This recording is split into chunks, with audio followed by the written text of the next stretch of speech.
Olá, bom dia. Sejam muito bem-vindos à nossa aula de hoje. É um prazer ter vocês aqui, prazer estar aqui também.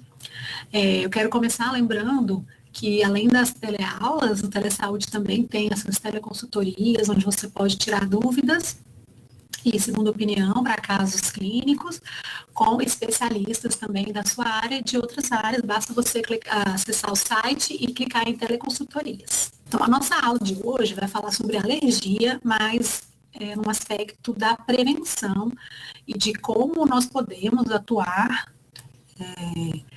nutricionalmente, né, para poder ajudar na prevenção dessas alergias alimentares em pediatria. Então, como é que a nutrição, ela age prevenindo, né, de forma preventiva para evitar as alergias alimentares. Queria falar um pouquinho de mim, então eu sou nutricionista, sou também consultora em amamentação, sou servidora pública do HMI, da Secretaria de Saúde do Distrito Federal, e tenho essa prática, né, de atuar tanto com o aleitamento materno como com a nutrição na prevenção das alergias também. Então eu vou trazer para vocês um pouquinho também de alguns casos que eu acompanhei.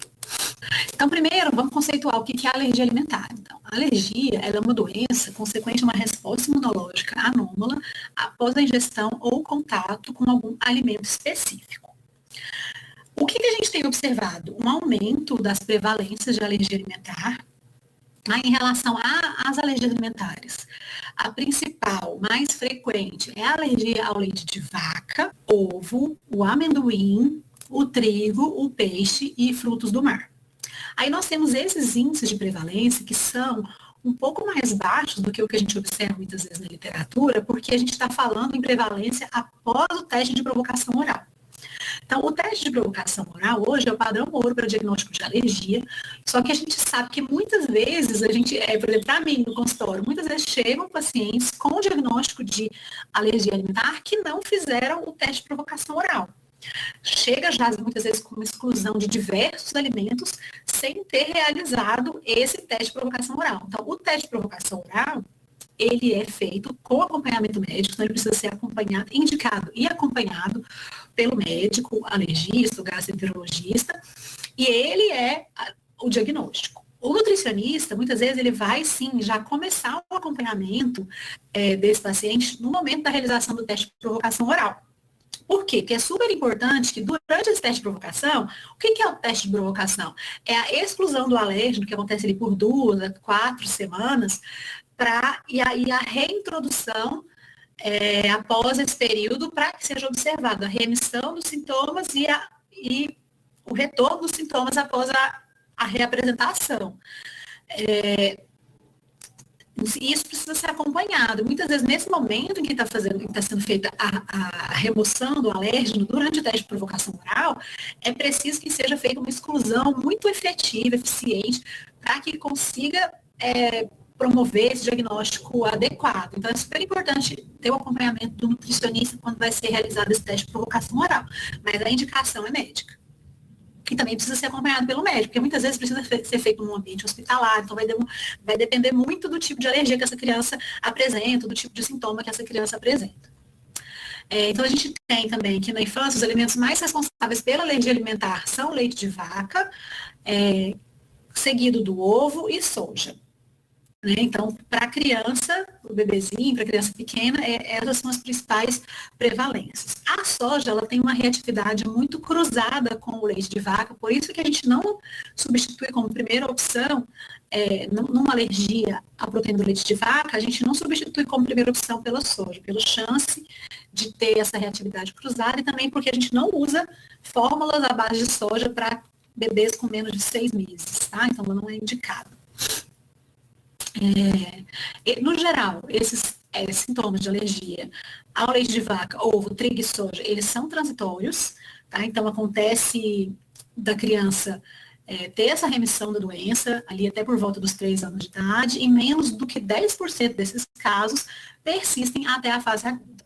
Aí eu vou falar para vocês, o que vocês acham que é o principal aspecto que contribui para que essa criança não tenha a alergia alimentar, né, para que ela tenha essa remissão da alergia aí até os 3 anos de idade. Existe um fator que é o principal agente que contribui para a remissão das alergias alimentares num prazo mais curto, para diminuir esse tempo, né, em que existe o sintoma, em que existe a alergia, que é o leite materno. Tá? Então, por isso que é tão importante que nós, profissionais de saúde, ao, né, nos depararmos com uma criança alérgica ou um bebê que está na fase do aleitamento materno e que tem esse diagnóstico, e que nós sejamos apoiadores do aleitamento materno, para ajudar com que essa mãe continue amamentando. Por quê? Porque o leite materno vai ser o principal fator que vai colaborar com a remissão da doença e a remissão mais rápida da doença, por vários fatores, porque ele vai atuar ali naquela mucosa intestinal, ele vai ter fatores de defesa, fatores anti-inflamatórios, então é super importante, ele vai ajudar a criança também, na fase da introdução da alimentação complementar, a não desenvolver outras alergias, então diminui o risco dela de desenvolver uma segunda, uma terceira alergia alimentar. Então é super importante que essa mãe continue amamentando e a gente precisa apoiar, porque não é fácil fazer essa dieta de exclusão. E o tratamento das alergias alimentares, como a gente vai ver, ele é feito principalmente por meio da restrição do alérgeno. Tá? Então é um tratamento realmente que é nutricional. Então, quais são as manifestações clínicas das alergias alimentares? E aí é super importante a gente saber isso, porque realmente muitas vezes chega no consultório, assim, com algumas manifestações, por exemplo, o bebê comeu, esses dias, um bebê paciente meu comeu castanha e ele soltou mais o intestino, então ele evacuou 3 vezes, um pouco mais líquido ali no dia. Então a mãe já achava que ele tinha alergia, mas foi esse o único sintoma, era um bebê também que já estava constipado antes, né, já vinha aí de 3 dias de intestino preso, e aí teve essa diarreia, né? Que a gente, na verdade, nem consideraria diarreia pelo volume de fezes que foi restrito. E foi então, quer dizer, ele tem alergia à castanha? Não dá para a gente fazer o diagnóstico simplesmente por esse único sintoma, e esse sintoma de forma isolada e também associado com a história clínica que ele já tinha. Então, não dá para a gente fazer um diagnóstico assim tão simplificado, tá? Baseado exclusivamente nesse sintoma. Então, é importante continuar acompanhando. E as mães, é muito interessante, porque elas, na fase da introdução da alimentação complementar, quer dizer, quando aquele bebê está recebendo aquele alimento pela primeira vez, elas têm muita preocupação em relação à alergia. Então, elas ficam muito atentas aos sintomas e muitas vezes relacionam de forma equivocada o sintoma com a alimentação ou com algum alimento específico. Então, é super importante a gente aconselhar e também, claro, encaminhar se vem um sintoma mais persistente, para que esse diagnóstico seja feito de forma adequada. O que a gente não pode fazer é restrição de um alimento baseado em manifestações clínicas inadequadas, em um diagnóstico que não é bem feito. Tá? Isso, infelizmente, acontece muito. A gente observa que muitas vezes essas mães já chegam para mim assim, com restrição de vários alimentos sem esse diagnóstico adequado. Tá? Então, quais são as manifestações clínicas da alergia alimentar? Algumas questões orais, como, por exemplo, edema, hiperemia, prurido, sensação de queimação nos lábios, língua, palato e garganta. Algumas manifestações clínicas de hipersensibilidade aos alimentos também são cutâneas, então às vezes o bebezinho fica todo vermelho no rosto, na boca. Algumas manifestações gastrointestinais, como diarreia, vômitos, dor abdominal, saciedade precoce, sangramento gástrico e refluxo, né, doença do refluxo gastrointestinal.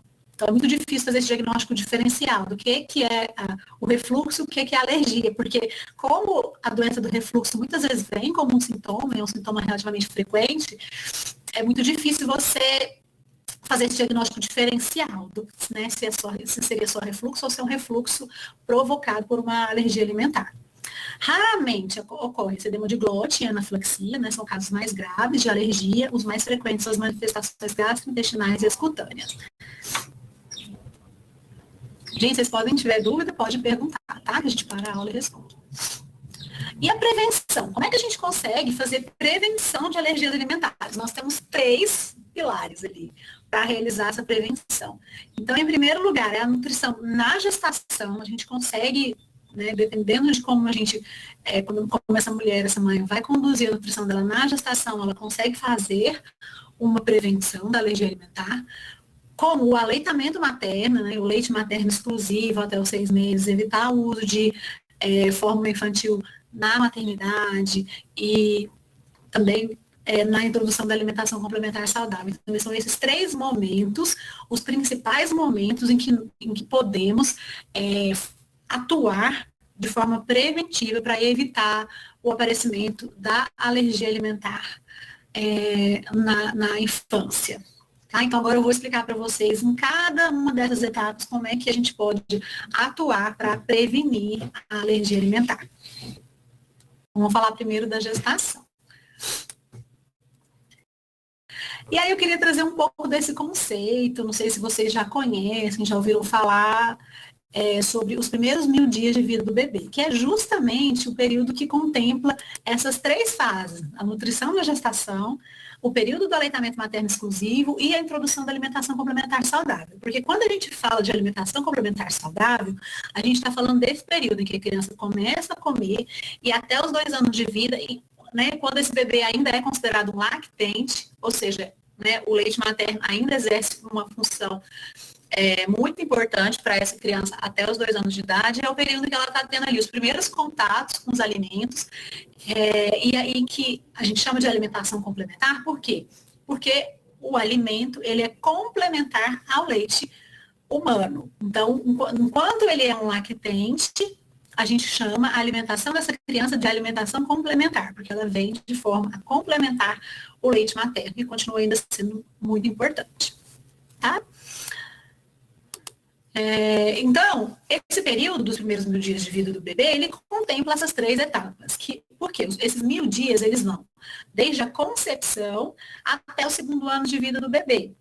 Então, esse período todo é um período considerado, né, quando a gente faz a conta, dá aí os 1000 dias. Então, esse período é considerado um período super importante em relação à nutrição do bebê. É um período em que as intervenções nutricionais, elas são responsáveis por modulações, é o que a gente chama de epigenética, nutrigenômica, elas são responsáveis por modulações genéticas do bebê. Então, as intervenções que a gente faz podem, sim, proteger essa criança contra diversas doenças, tá bom? Então, só que hoje a gente vai falar especificamente sobre a alergia alimentar, tá? Então, o que acontece? As evidências apontam, então, que a nutrição nesses primeiros 1000 dias está diretamente relacionada à saúde, tanto na infância quanto na vida adulta. A nutrição nesse período crítico produz consequências na estrutura e na função do organismo, com efeitos na saúde a longo prazo. Tá? Existe um importante impacto na vida adulta, principalmente relacionado ao risco de doenças cardiovasculares, à saúde óssea, à função cognitiva e também às alergias alimentares. E essas descobertas, elas são super importantes, né, para implicações biológicas, sociais e médicas, e devem guiar cada vez mais as nossas práticas de saúde. Ou seja, é um período crítico em que a gente consegue fazer a promoção da saúde, melhorar a qualidade da vida futura daquela pessoa. Então, é super importante que a gente invista nesse período de vida, né? Então, precisa ser um período em que acontece a maior parte dos investimentos relacionados à saúde pública. Então, em relação à nutrição na gestação, é possível a gente realizar a prevenção da alergia quando a gestante, né? O que ela precisa fazer para que ela possa prevenir a alergia no bebezinho dela? Então, o primeiro passo é evitar um ganho de peso excessivo e manter um peso adequado, inclusive antes de engravidar, né? Então, se possível, já, né, nesse período fértil ali, ter um peso adequado e evitar esse ganho de peso excessivo. Então, ganho de peso excessivo tem várias implicações relacionadas com alergia, inclusive está relacionado a um parto prematuro, e a gente sabe que os prematuros têm uma chance muito aumentada de alergia alimentar, mas também só pelo ganho de peso excessivo, né, as implicações que isso traz para o bebê, ela já pode ter um risco aumentado de alergia alimentar. Então, uma gestante obesa, por exemplo, ela também tem uma chance, um risco maior relacionado à amamentação. Ela pode ter, por exemplo, um atraso ali na descida do leite, se ela faz uma diabetes gestacional também, tá? Se é um bebê que nasce tanto com excesso de peso, quanto também com baixo peso, que está relacionado ao excesso de ganho de peso na gestação, esse bebê tem um risco maior de usar um leite, uma forma infantil na maternidade. Então, o ganho de peso é muito associado com esse risco da alergia alimentar. Agora, um ponto muito importante, não existe benefício em excluir os alérgenos da dieta da gestante, tá? Então, é muito frequente as gestantes que, principalmente quando ela já tem um risco, assim, ou ela tem uma alergia alimentar na família, às vezes irmãos alérgicos, marido alérgico, ou história de alergia alimentar, ou então, principalmente quando o primeiro bebê teve uma alergia alimentar, ela tem uma preocupação muito grande com que esse segundo bebê não tenha alergia alimentar. Então, muitas vezes ela é orientada de forma inadequada a restringir o consumo dos alérgenos na gestação, e principalmente quando está ali no último trimestre de gestação, ela é orientada a não fazer a ingestão, por exemplo, de leite e derivados para prevenir a alergia do bebê. Só que não existe nenhum benefício na restrição desses alérgenos. Não existe comprovação de que a restrição do alérgeno durante a gestação vai fazer essa prevenção da alergia alimentar do bebê. Então, a gente não deve orientar que essa mulher faça restrição do alérgeno durante a gestação, tá? Então, essa recomendação ela é inadequada e vocês vão ver mais para frente também o posicionamento do consenso de alergia alimentar.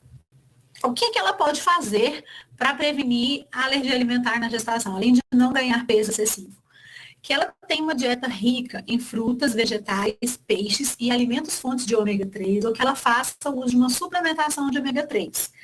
Tá? Então, esse padrão dietético, né, então, com uma dieta que tem um bom aporte de frutas, vegetais, peixes e fontes de ômega 3, ficou comprovado que ele consegue reduzir a incidência de alergia alimentar. Outro ponto muito importante é restringir o consumo de alimentos fontes de ômega 6, como, por exemplo, óleos vegetais, margarinas e fast foods. Então, são gorduras ruins que a gente fala, são gorduras de qualidade ruim com excesso de ômega 3. Porque o que é preciso para a gente prevenir a alergia alimentar?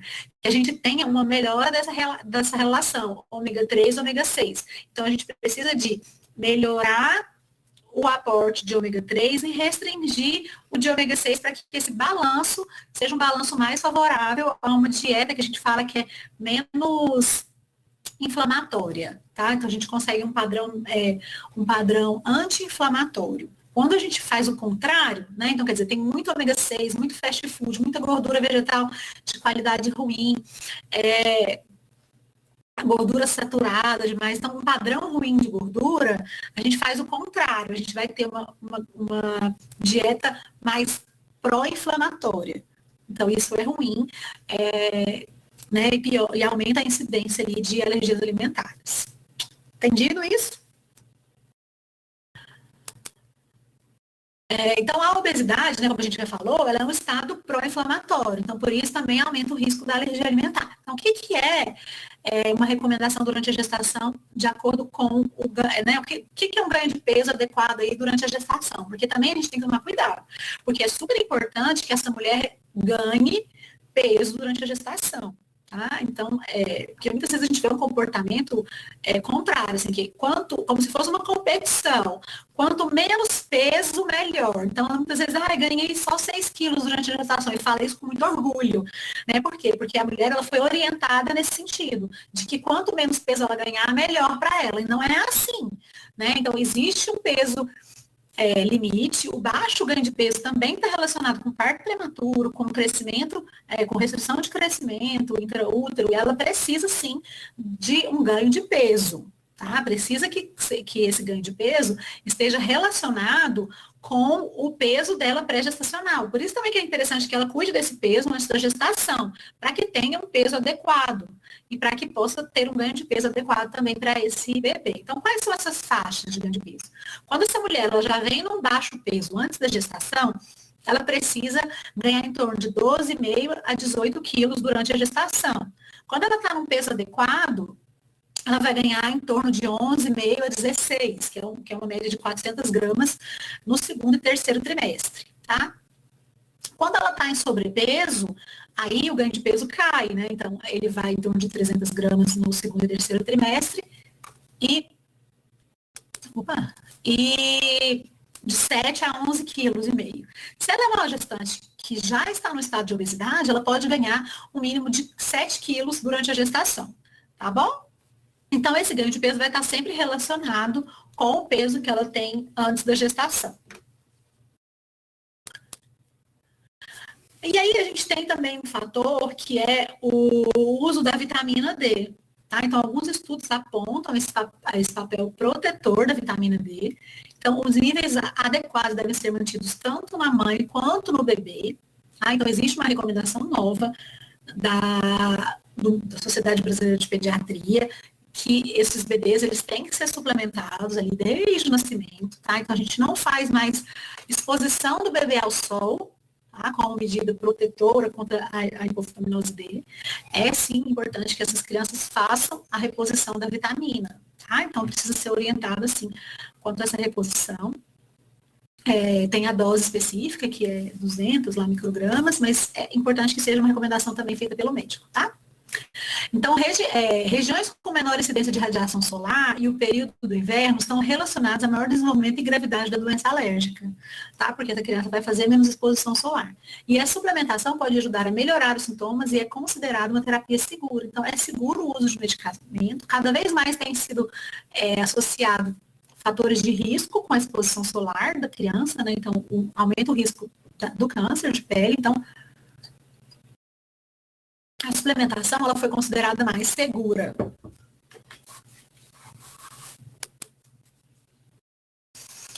E aí, o aleitamento materno, né, que seria o próximo passo aí nessa proteção. Então, durante a gestação, a gente vai fazer o quê? Um ganho de peso adequado, vai fazer suplementação de vitamina D, se for possível e necessário, vamos fazer suplementação de ômega 3 e tentar diminuir, aumentar as fontes de frutas, vegetais, reduzir as fontes de gorduras ruins, e a gente consegue fazer isso diminuindo os ultraprocessados e aumentando os alimentos naturais, né, in natura. E aí a gente vem para a questão do aleitamento materno. O aleitamento materno ele tem uma função muito importante na proteção contra a alergia alimentar. Por quê? Porque a produção de GA, então a imunoglobulina A, que está presente no leite materno, principalmente no colostro, né, ali nos primeiros dias, ela é um ingrediente muito presente no colostro, ela é secretada pelos linfócitos B, ela é o principal mecanismo de defesa do trato gastrointestinal. Então, quando esse bebê é amamentado exclusivamente, quando ele recebe o colostro, é como se essa IgA fizesse uma capa protetora ali ao longo de todo o intestino. Quando ele recebe uma fórmula infantil ali na maternidade, nos primeiros dias, quando ele estava ali, né, produzindo essa capa protetora, isso vai fazer uma desregulação dessa proteção. Então, o leite, ele vem né, o leite de vaca, ele vai vir e vai romper essa camada protetora que estava sendo produzida pela IgA. Então, isso vai ser um fator de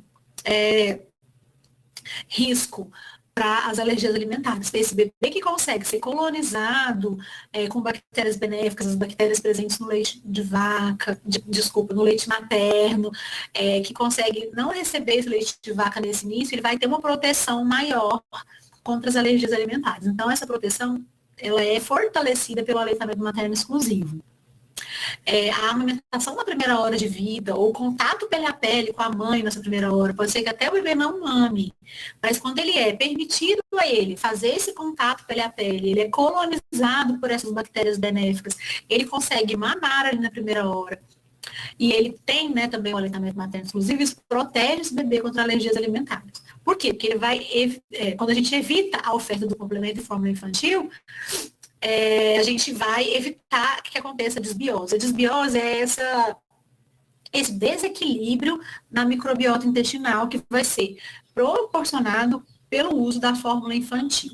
Tá? A gente sabe que muitas vezes a fórmula infantil é importante. O critério aqui é que ela seja realmente bem indicada. tá? Porque o que a gente vê muitas vezes acontecendo nas maternidades é assim, bebê tá chorando muito, fórmula infantil, o bebê faz glicemia desse bebê, um bebê a termo, sem necessidade de fazer glicemia, e, né, sabendo que ele faz uma curva natural, né, de queda da glicemia nos primeiros horas. Então, assim, são indicações inadequadas que, infelizmente, ainda são muito frequentes, tanto no ambiente hospitalar, como também quando essa mãe vai para casa sem o correto empoderamento, né? Ela vai para casa desacreditada da sua capacidade de amamentar o bebê, com muita insegurança em relação à produção dela de leite, à qualidade do leite, né? Então, muitas vezes ela acha que o leite é fraco, então vem influências externas também. Então, essa mãe precisa ter consciência da importância do aleitamento exclusivo, ela precisa ter segurança, ela precisa ter apoio também, então, com quem contar para conseguir manter esse aleitamento materno quando ela está em casa, porque muitas vezes o que ela faz, né? Existe e é muito frequente a oferta de complemento durante a internação sem a adequada necessidade, sem a correta indicação, e também em casa, ali, naqueles primeiros 15 dias, isso acontece muito frequente, tá? Que é o período que a gente fala que é mais crítico ali do aleitamento. Então, quando a gente consegue manter essa microbiota saudável, ela vai atuar na imunidade local e sistêmica. E ela consegue isso tanto pelo colostro, como pelo aleitamento e também pelo contato pele a pele. Tá? Então, quando esse bebê tem a possibilidade de fazer contato com a mãe, ele vai colonizar com as bactérias maternas e ele vai deixar de ser colonizado com as bactérias hospitalares. Tá? Algumas evidências, elas falam de que as formas parcialmente hidrolisadas podem ser benéficas em bebês de alto risco, mas isso ainda não foi comprovado, tá? Então, a gente ainda não faz uso preventivo de fórmulas hidrolisadas, né? Então, assim, usa a fórmula hidrolisada para prevenir alergia alimentar, tá? Então, a gente não tem essa conduta, nem no ambiente hospitalar e nem domiciliar, é preciso prescrever a fórmula hidrolisada para evitar o risco de doença alérgica. Tá? Isso não existe ainda uma comprovação forte, um nível de evidência alto para que a gente use essa conduta. Tá? Vocês sabem o que é fórmula hidrolisada, parcialmente hidrolisada? São as fórmulas que são com proteína do leite de vaca, mas que ela é quebrada ou a gente tem as fórmulas de aminoácido livre, né, que elas são só os aminoácidos mesmo, e a gente tem fórmulas hidrolisadas, que tem di e tripeptídeos, existem os graus de hidrólise. Então, as fórmulas que são indicadas para o tratamento de alergia alimentar são as fórmulas extensamente hidrolisadas, tá? Porque quanto maior o número de peptídeos, maior o tamanho do peptídeo, maior é a chance dela promover alergia alimentar. Tá? Então, para que ela seja usada no tratamento das alergias alimentares, ela precisa ser uma fórmula extensamente hidrolisada, tá? E a gente tem aí essas parcialmente hidrolisadas que muitas vezes são usadas como prevenção da alergia.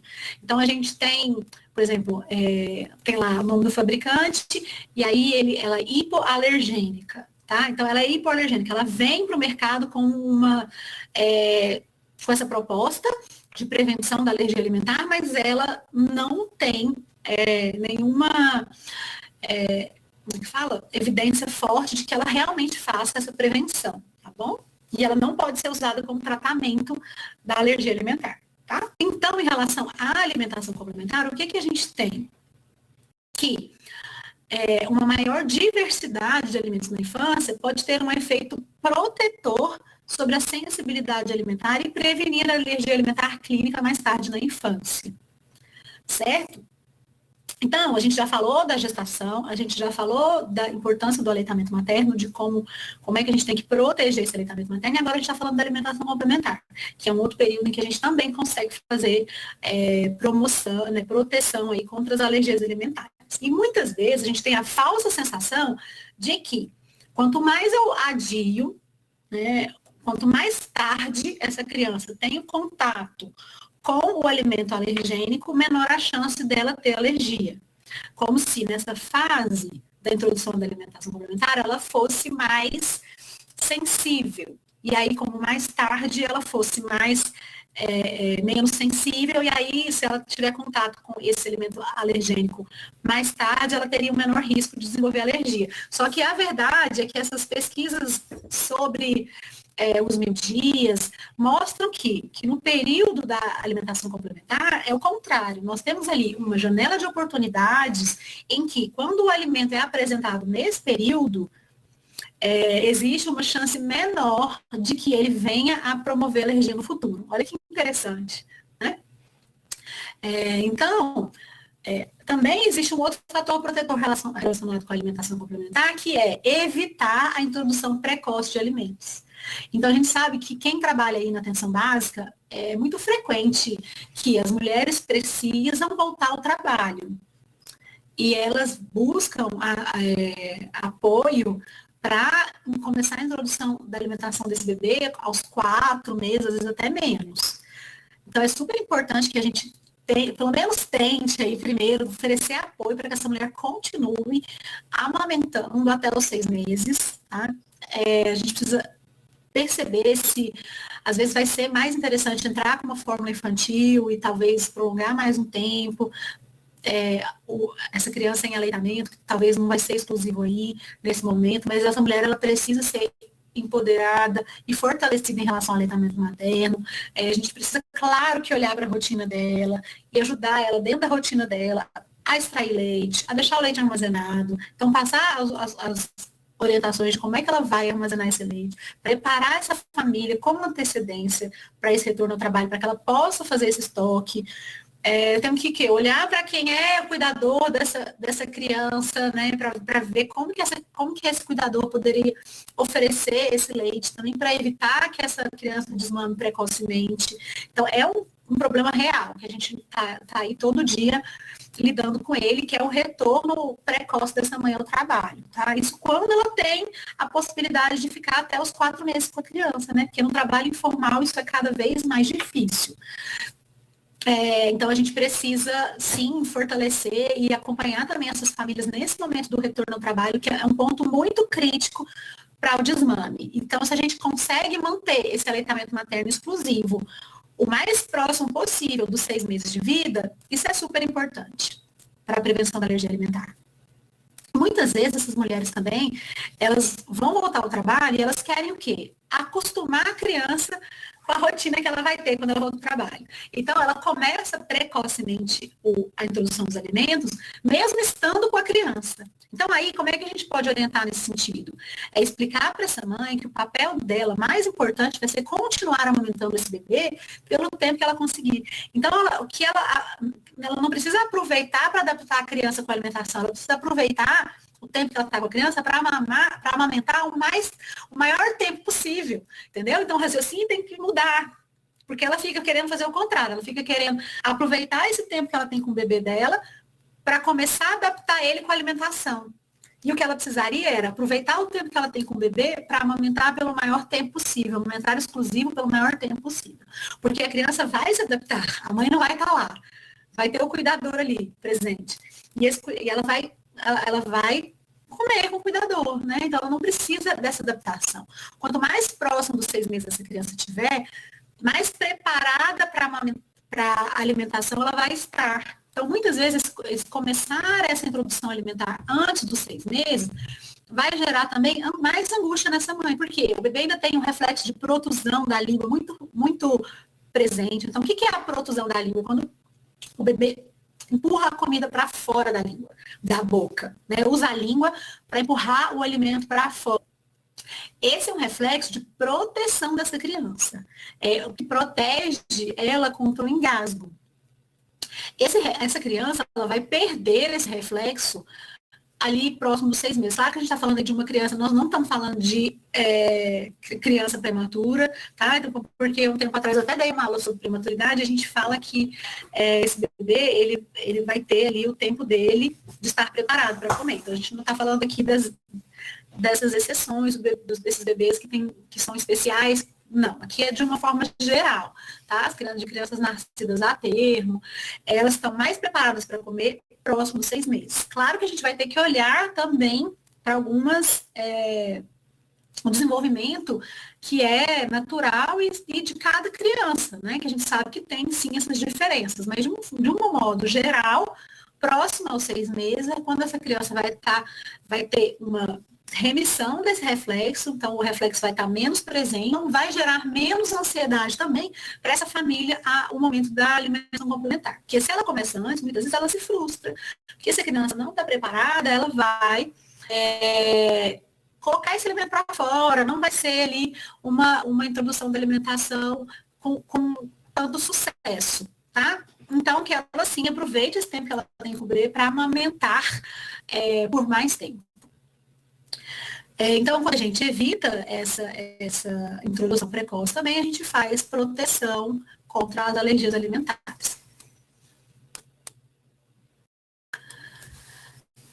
E aí, em relação à introdução da alimentação complementar da criança com alergia. Então, quando essa criança já tem um diagnóstico de alergia, como é que vai ser a introdução da alimentação dela, tá? Então, é importante a gente saber que essa introdução da criança com alergia alimentar, ela vai seguir os mesmos princípios preconizados pela criança sem alergia alimentar. Então, não tem nenhuma necessidade da gente restringir o alérgeno. Ela pode, sim, receber os outros alérgenos, né? Então, como a gente viu lá naquele slide do começo da aula, os principais alimentos que provocam alergias na criança são o leite de vaca, o ovo e a soja. Então, se eu tenho, né, uma criança que tem alergia do leite de vaca, por exemplo, eu preciso preparar os alimentos dessa criança evitando o óleo de soja, por exemplo? Não, tá? Então, ela vai ter uma introdução da alimentação complementar exatamente igual à das outras crianças, ela só não pode receber nenhum alimento que contenha o alimento que ela já tem alergia. Então, por quê? Porque o tratamento da alergia alimentar é a exclusão do alérgeno. Então, se ela tem alergia à proteína do leite de vaca, quando ela vai iniciar a introdução da alimentação complementar, ela vai manter essa restrição. Mas em relação aos outros alimentos, ela pode receber todos os, né, da mesma forma como com as outras crianças. Então, não é necessário que ela faça essa restrição de alimentos que contenham proteínas potencialmente alergênicas, como, por exemplo, o ovo, o peixe, a carne, o frango ou o porco. Tá? Então, ela pode, sim, receber, no momento apropriado, todos os tipos de alimentos.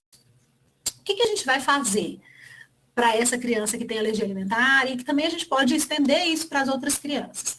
Evitar a introdução simultânea de 2 ou mais alimentos fontes de novas proteínas. Então, por exemplo, se eu vou dar um peixe para a criança hoje, ela nunca recebeu peixe, é o primeiro dia que ela vai comer peixe. O que eu vou evitar? Então, vamos supor que ela também não comeu o ovo. Então, o que eu vou evitar é oferecer o peixe e o ovo hoje. Ou oferecer o peixe hoje e o ovo amanhã. O ideal é que eu dê um intervalo de 3 dias. Então, por exemplo, mas eu não preciso ficar 3 dias oferecendo peixe. Eu só vou, por exemplo, oferecer peixe na segunda, na sexta-feira eu vou dar o ovo, porque eu dei o intervalo. Isso dá uma certa segurança para que nesses próximos 3 dias a gente observe se houve o aparecimento de algum sintoma ou não. Tá entendido isso? Ficou claro? Então, eu só vou evitar a introdução simultânea, mas eu posso introduzir todos, eu posso e eu devo apresentar todos esses alimentos que são potencialmente alergênicos, de preferência antes da criança ter 9 até no máximo 1 ano. O que eu posso adiar aí nessa introdução do alimento é até no máximo 1 ano, mas é super importante que nessa janela imunológica, que a gente fala que é de ali próximo, né, ela é de 6 meses até os 9 meses, a criança tenha recebido esses alimentos que são potencialmente alergênicos. Tá entendido? A gente sabe que existe, né, uma possibilidade de reação cruzada entre o leite de vaca e a carne bovina, mas essa reação, a frequência de aparecimento é inferior a 10% e está relacionada com a presença da albumina sérica bovina, por isso a carne de vaca não deve ser excluída da alimentação de crianças, tá bom? A não ser que haja certeza que o seu consumo relaciona com a piora dos sintomas. Então, é preciso, como a gente falou, fazer teste de provocação oral e fazer um diagnóstico apropriado. Então, a gente só vai fazer a exclusão da carne se realmente essa criança tem comprovada essa alergia da proteína da carne vermelha, tá bom? Então, enquanto isso não acontece, é super importante que essa criança receba esse alimento. é muito frequente, eu que faço registro alimentar com certa frequência, é muito frequente que as mães tenham medo de oferecer carne vermelha. Tá? Tanto a mãe da criança alérgica, quanto a mãe da criança que não tem alergia. Então, é um alimento que demora muito a aparecer na introdução da alimentação, e é um alimento super importante, que é fonte de ferro, que a gente sabe que a nossa população hoje ainda é muito alta a incidência de anemia da nossa população, e é muito triste, porque muitas vezes a gente vê esse medo de oferecer a carne para a criança, e a criança muitas vezes está recebendo alimentos que são realmente proibidos nessa faixa etária, então já está recebendo açúcar, recebe ultraprocessados, então já come bolacha, come mingau, come danoninho, come miojo, come salgadinho de pacote, e a mãe não tem coragem de oferecer a carne vermelha, né? Que é um alimento que seria tão importante para a nutrição e a alimentação dessa criança, para o crescimento adequado. Então, é super importante que a gente, como profissional de saúde, vá desmistificando e também vá fortalecendo e orientando as famílias no sentido da importância de que essa criança receba carne, ou carne vermelha, ou carne de frango, ou carne de peixe, o que é que ela tem mais acesso. E o ovo também, né, que é super importante, que muitas vezes as mães têm muito medo de oferecer ovo, com medo dessa criança ter alergia, tá? E às vezes não sabe, né, que lá naquela bolacha que ela está oferecendo já tem ovo, por exemplo, né? Então, a gente papel aí de reduzindo esses alimentos ultraprocessados da alimentação da criança, porque eles são cada vez mais frequentes. A gente sabe que, claro, são alimentos baratos, são alimentos acessíveis, fáceis, práticos, mas que a gente tem que ir conscientizando as famílias, né, dos prejuízos que isso pode trazer para a alimentação da criança, tanto hoje quanto no futuro. Tá? E, claro, fazendo as orientações sempre, orientações que sejam adequadas ali para o contexto familiar, para a renda, para que as famílias possam aderir. E o que mais a gente tem para falar, né? Que o leite de outros mamíferos, né? Então, por exemplo, cabra, ovelha, essas fórmulas parcialmente idrolizadas, fórmulas poliméricas isentas de lactoses, preparados com bebidas de soja, de arroz, não devem ser indicados para a criança com alergia à proteína do leite de vaca. A gente já falou sobre isso, né? Então, o leite de outros mamíferos é muito associado com essa reatividade cruzada. Então, quem tem alergia do leite de vaca, é muito frequente que tenha alergia do leite de cabra, de ovelha. Como a gente já falou, a fórmula parcialmente idrolizada, ela também não é indicada para o tratamento de alergia alimentar, porque ela pode ter dipeptídeos, tá? Então, peptídeos grandes que podem sim provocar alergia. Ela também não é indicada nem para a prevenção, tá? Da alergia alimentar, como a gente já falou. Então, essas normalmente são aquelas fórmulas que são normalmente é uma fórmula super cara, assim, bem mais cara do que a fórmula infantil de partida, porque ela vem com essa promessa, só que ela não cumpre o que ela promete. Ela não deve ser indicada para prevenção da alergia alimentar. Então, acho que é super importante a gente falar sobre isso aqui, porque é uma aula que a gente fala sobre prevenção de alergia alimentar, tá bom? Então, é importante eu deixar super claro para vocês que essas fórmulas, elas não fazem prevenção de alergia alimentar. As fórmulas também são isentas de lactose, né?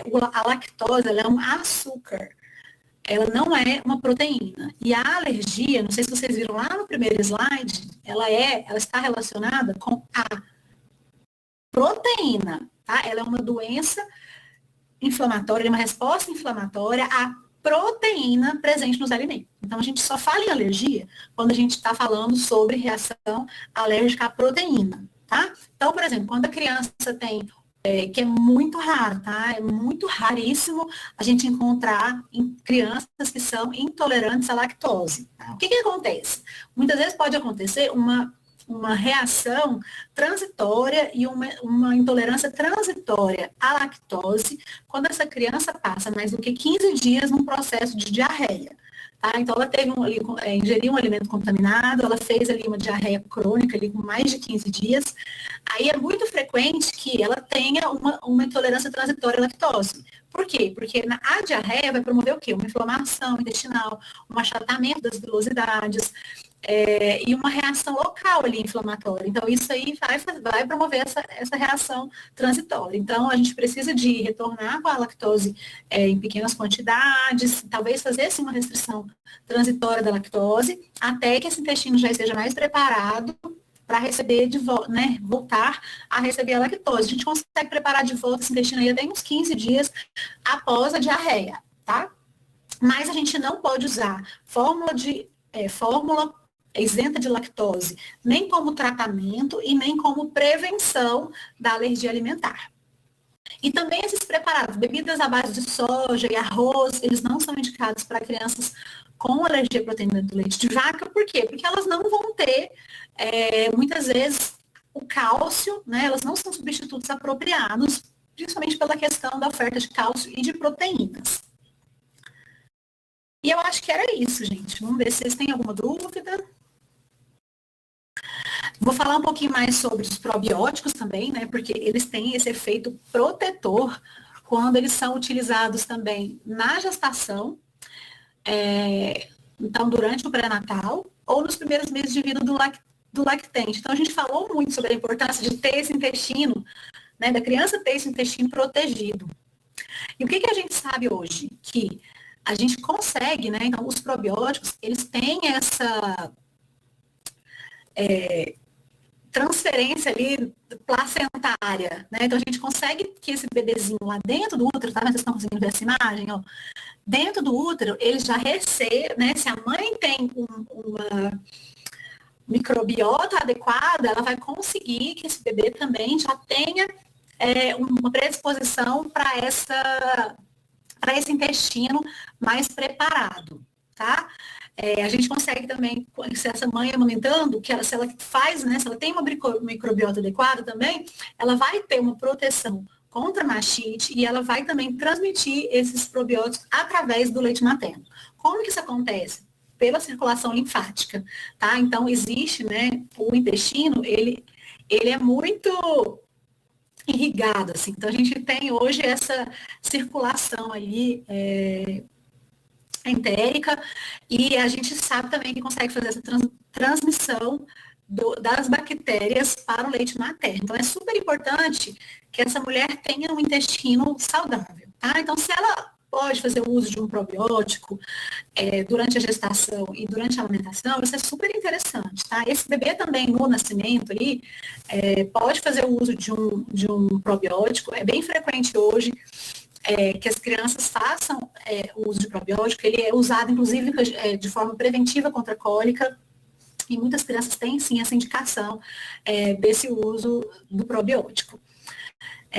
Ainda, né, tem sido estudado, então, até o momento a gente não consegue ainda determinar o número de cepas, qual que é o melhor probiótico, porque o nível de evidência em relação a isso tem cada vez aumentado, mas a gente ainda não tem, assim, uma evidência super, né, assim, muito forte, porque os estudos também são muito diferentes, às vezes usam um tipo de cepa diferente, o outro estudo usa outro tipo de cepa diferente, então a gente ainda não tem esse consenso de qual probiótico utilizar, qual que é a dose utilizar, mas a gente sabe sim, né, já com um nível alto de evidência de que essa mulher tem uma microbiota adequada, que ela consegue muitas vezes também, através de uma alimentação adequada, manter uma microbiota mais saudável, isso vai contribuir também com a prevenção da alergia alimentar, tá? Então, a gente pode usar tanto suplemento, mas associado também com hábitos de vida saudáveis, com funcionamento intestinal adequado, que tudo isso vai concorrer ali, né, vai ser adjuvante no tratamento desse intestino saudável, né, na manutenção desse intestino saudável.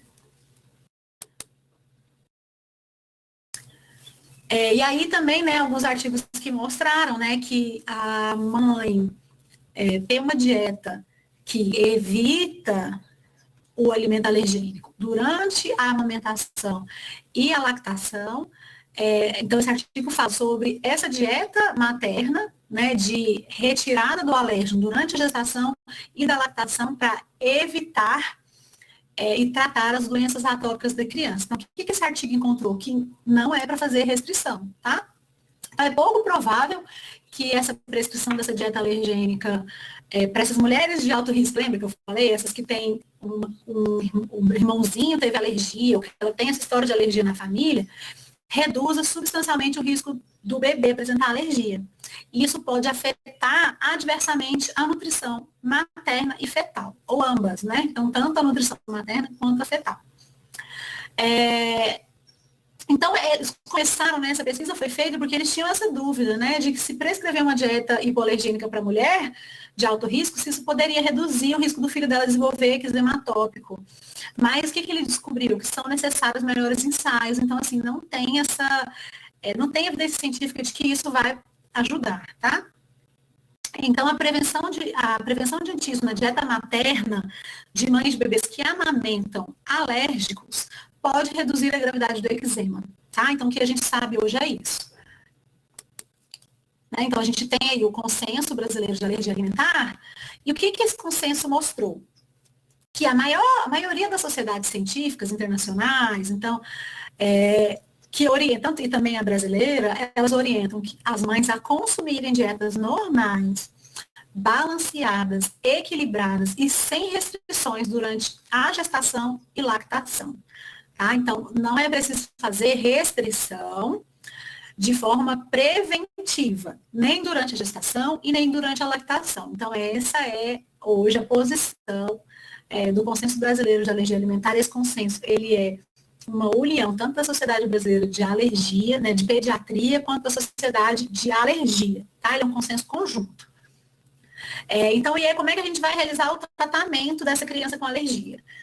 Então, nas crianças amamentadas, a mãe deve retirar da sua dieta os produtos à base de leite de vaca e aí avaliar o bebê quanto aos sintomas. E aí, o que a gente já falou também, que a manutenção do aleitamento materno reduz a gravidade da doença e aumenta as chances de remissão da alergia alimentar. Então, por isso que é tão importante a gente manter o aleitamento materno. E aí, dúvidas? Lembrando que as dúvidas também vocês podem mandar pela teleconsultoria, tá? E é isso. Eu queria agradecer a presença de todos. Aqui as referências, né? Então, a gente usou muito do Consenso Brasileiro de Alergia Alimentar. Ele tá disponível pelo Google. É só você digitar Consenso Brasileiro sobre Alergia Alimentar. E o livro Terapia Nutricional nas Alergias Alimentares, que é da editora Ateneu. E é isso. Queria agradecer mais uma vez e colocar à disposição também para responder as dúvidas pela teleconsultoria.